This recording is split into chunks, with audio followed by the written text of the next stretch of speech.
What's going on, Jeromes? So this regular season for the Minnesota Timberwolves has been one of the most exciting in franchise history. Probably have to go all the way back 20 years, 03, 04, last time they had the flavor that you can savor. That's right. And with Anthony Edwards, you have a burgeoning superstar.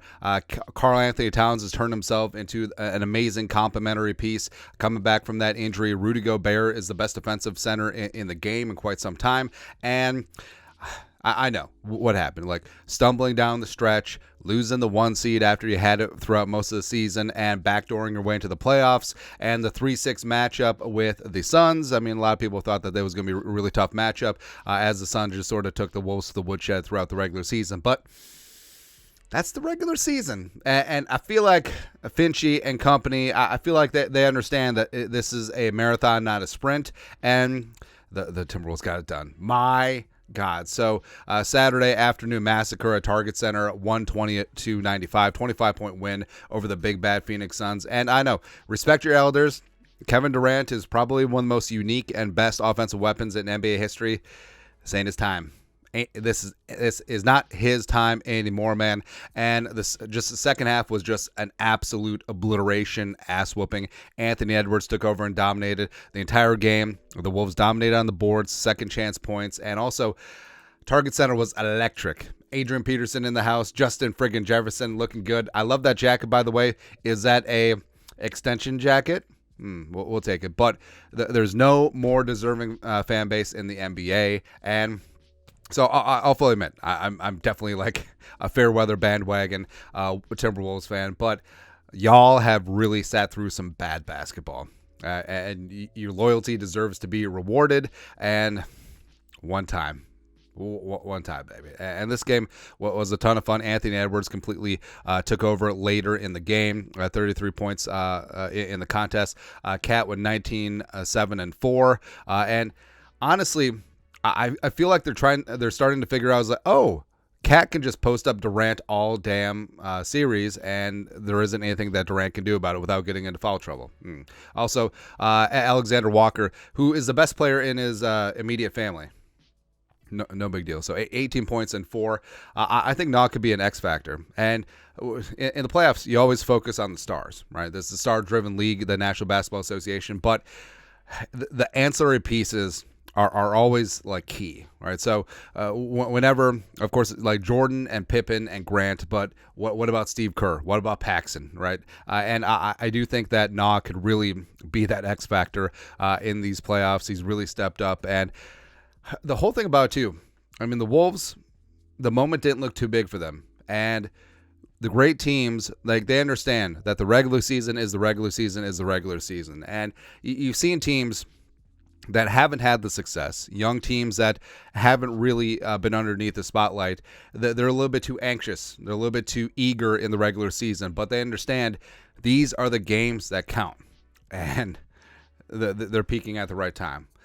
So I'm not saying faux, but I'm not saying. And also, respect to the Suns. Like, this is going to be a tough series. I'm sure that once you head back to Arizona, Phoenix will take a game or two. But, I mean, Durant, the ageless one, you do have to respect that.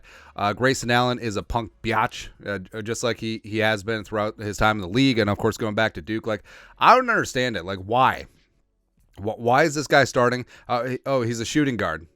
He didn't make a basket. That's the whole thing about shooting. I don't know. Devin Booker is an absolute monster. So massive respect for him there. Bradley Beal. And I prefer Bradley Beal in Washington, but is what it is. So the Suns ain't going to go quietly into the night. Tuesday's game is going to be a fight, but that's a hell of a start by the Wolves. And getting that momentum right now, and the Wolves, no matter who it is, whether it's the Thunder, whether it's the Nuggets, whether it's the Celtics, I think that the Wolves could hold their own with anyone, right? So it would be nice to have that 1 seed, but it is what it is. And the Timberwolves' path going through the Suns, I think that could give them momentum and confidence to go the rest of the way. So, I mean, that's the whole thing too.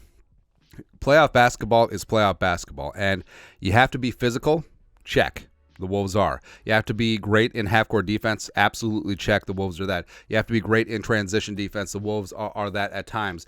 And also, you need someone who can just take over. Like, if the offense isn't flowing and showing, someone who can just take over at a moment's notice, and the Wolves certainly do have that with Anthony Edwards. I feel like, so we compared him to late 80s, early 90s Jordan, when he was just finding his way, finding his stride, and just battling throughout the playoffs with the Bird Celtics, and then with the Bad Boys for all those years, and then finally it clicked. It clicked. Edwards, I think, can dominate and take over when needed, and I think that they are deep. I think they have the ancillary parts. I think they play great defense. I think that offensively, sometimes they can get stagnant in the second half, but I think they ironed out a lot of stuff in the regular season, and I think that they're hitting their stride at the right time. So now, I just can't wait, man. I just can't wait. I think Rudy, Mike Conley. I mean, also, is there anyone more deserving in the league of getting a ring than Mike Conley? Let's get one for the Buckeye. One time, man. But obviously, it is a marathon going through the NBA playoffs. It is not a sprint, but this is a great way to get out of the gates. And now take them to the woodshed on Tuesday. Maybe even wrap this thing up by next Sunday in Phoenix, which would be fantastic. So we'll see. We'll see what happens, man. But great way to start. Hey. No. That's all. But your thoughts are thoughts. Anthony Edwards dominates the third quarter. Timberwolves completely take the Phoenix Suns to the woodshed. And also the wood chipper. I mean, we're the state of Fargo, which I always thought was funny since Fargo's in North Carolina. Doesn't matter. Anyways, Wolves dominate the Suns 120-95. You guys are the best. You know what to do. Skull production value.